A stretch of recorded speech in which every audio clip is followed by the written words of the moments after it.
대한민국에 이 부채를 진 사람들이 한 2천만 명쯤 되는데, 그 중에서 연체를 하고 있는 사람들이 614만 명이라고 합니다. 그리고 이제 그들이 진 빚의 규모가 50조라고 합니다. 꽤 이제 큰 금액들이죠. 이렇게 감당 못할 빚을 지고 있는 사람들이 많다라는 걸 이제 사람들이 점점 이제 알아가게 되는 거고, 이제 사람들도 자기 자신의 이제 형편이 점점 이제 쪼그라드는 것, 이제 쉽지 않은 것을 이제 알아가게 되고 있습니다. 결국 이제 이러한 상황들이 계속되면 사람들이 어떻게 변하겠습니까? 소비를 극단적으로 줄일 수밖에 없다라는 겁니다. 극단적으로 소비를 줄인다. 이제 돈을 안 쓴다. 이렇게 되면 이제 내수되게 이제 심취하고, 이제 사람들의 분위기가 많이 이제 삭막해지는 거죠. 사람들 안 만나고, 저녁에 술 안 마시고, 돈 안 쓰고, 그냥 개개인들이 이 넷플릭스나 이제 티빙 웨이브 같은 OTT 이런 이제 드라마나 영화 보는 데만 빠져가지고 그냥 혼자 놀기에 이제 집중할 것 같습니다. 어느덧 이제 그렇게 사는 게 그렇게 놀라운 일이 아닌 게 돼버렸죠. 그렇게 살아가는 사람들이 꽤나 많더라는 겁니다. 어떻게 되겠습니까? 어떻게 살아갈 수 있겠습니까? 궁리하고 좀 따져볼 필요가 있다는 겁니다. 결국 우리가 살아가는 지금의 이 시대가 많은 사람들에게 이제 경각심을 일깨워주는 것 같습니다. 지금의 우리네 상황은 부채가 너무 많으니까. 가계부채 전세금 포함해서 3천조, 기업부채 2,700조, 정부도 이제 한 2천조, 2천 몇백조, 합치면 그냥 8천조입니다. 8천조. 이러다가 일경 넘어가는 게 일도 아니겠다라는 생각이 듭니다. 여러 가지 이 정부에서 내놓는 자료를 보면 되게 괜찮은 것처럼, 여전히 이 경제가 건전한 것처럼 그렇게 얘기하는데, 점점 이제 우리 일반 사람들이 느낄 정도로도 분위기가 안 좋아지고 있죠. 신동아 파밀리에, 신동아 건설이 부도가 났습니다. 어떻게 되겠습니까? 그 이후에 이제 그 부동산 물량들, 아파트들 할인 분양 들어가는 거죠. 이제 그렇게 이제 계속 이제 와르르 무너지게 된다라는 겁니다. 한 곳에서 그러는 거냐? 아니죠. 이제 여러 곳에서 동시다발적으로 이제 계속 터져 나올 거다라는 겁니다. 지방 건설사의 이제 할인 분양 물량들이 대거 쏟아져 나올 것이고, 경매 물량도, 공매 물량도 지금 너무 많아서 이 법원에서 이 처리가 안 될 정도다라고 이야기하고 있습니다. 결국 이러한 사항들이 우리에게 뭘 얘기하는 걸까요?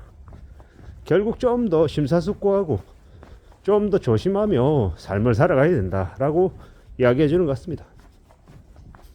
소홀하게 이때까지 가만히 앉아서 아파트만 사면 집값 푹푹 올라가고, 주식만 사면 시세 차익 보고 되게 신났죠.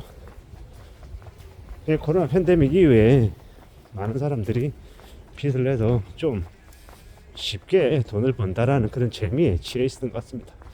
그리고 2025년 연초부터 사람들이 뭐라 그럽니까? 죽겠다고 얘기하죠.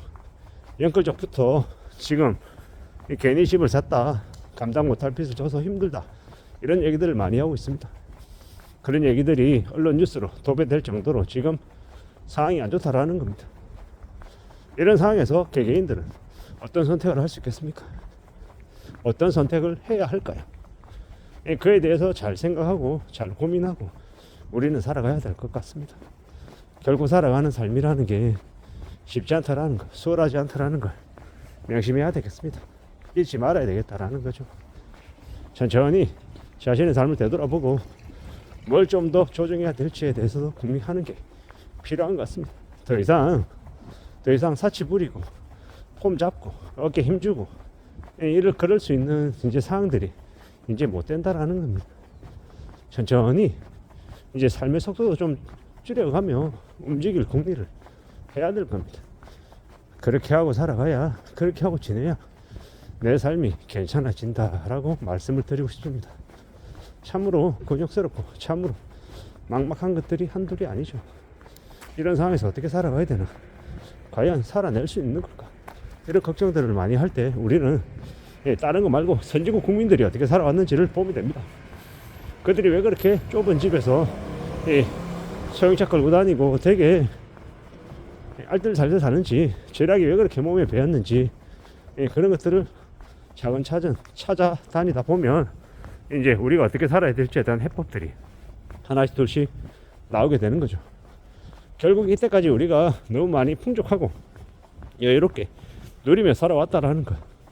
근데 이제 우리는 경제가 그러하지 못하고 우리의 이 소득이 그렇지 못하기 때문에 이 줄어든 소득에 맞춰서 우리의 생활을 이제 조정해 나가야 된다라는 거죠. 그렇게 살아야, 그렇게 지내야 우리의 삶이 나아지는 것 같습니다. 부지런히 지내야죠. 좀 더 마음을 잘 먹고 살 궁리를 해야 될 것 같습니다.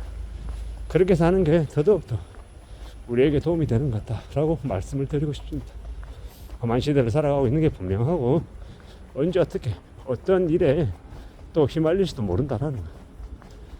그런 여러 가지의 이 고민들, 걱정들 속에서 우리가 살고 있으니 우리가 좀 마음을 더 굳게 먹고 지내야 될 것 같다라는 겁니다. 그냥 되는 거 없고 좀 더 마음을 굳게 먹고 각오하며 살아가야 되겠습니다. 그런 각오, 그런 의지가 더더욱더 요구된다고 봐야겠습니다. 참으로 사는 게 힘든 시기입니다. 더더욱더 어렵다라고 봐야죠. 부지런히 움직이고 좀 더 각오를 키우고 좀 더 애써야 될 것 같습니다. 세상 살아가는 거 절대로 만만하지 않은데, 만만하다고 생각하면 그때부터 이제 뭔가가 이제 꼬이기 시작하는 겁니다. 세상을 우습게 보지 마라. 남을 만만하게 보지 마라. 세상에 나는 똑똑하고 나는 대단한 존재이고 남들은 전부 다 하찮은 존재인 것처럼 그렇게 폄하하고 까부러대고 살다가 어떻게 된다? 이 남들로부터 혹은 세상으로부터 큰 배신을 당한다 라고 이야기하고 싶은 겁니다. 좀 더 우려하고 좀 더 염려하고 좀 더 대비할 필요가 있겠다라는 겁니다. 참으로 살아가는 게 어렵다, 녹록지 않다 라는 걸 말씀드리고 싶은 겁니다. 부지런히 살아가야 될 겁니다. 그냥 되는 거 없고 내가 좀 더 각오하고 좀 더 다지고 좀 더 되돌아볼 때 삶을 좀 더 책임지겠다라고 각오할 때, 그럴 때 삶의 이 길이 아주 조금 열릴 겁니다. 그 길을 만들어서 내가 앞으로 나아가고 또 뭔가를 만들어내기 위해서는 부단히 노력해야 될 것입니다. 세상 그 어디에도 내가 수월하게 만만하게 움직이게끔 놔두지 않는다라는 거. 좀 더 강해져야 되고 좀 더 단단한 이 뚝심이 필요한 것 같습니다. 살아가는 삶을 절대로 수월하게 쉽게 생각해서는 안 될 것 같다라는 겁니다. 아무쪼록 정신 바짝 차리고 이 험한 시대를 살아가야 되겠습니다. 이상입니다.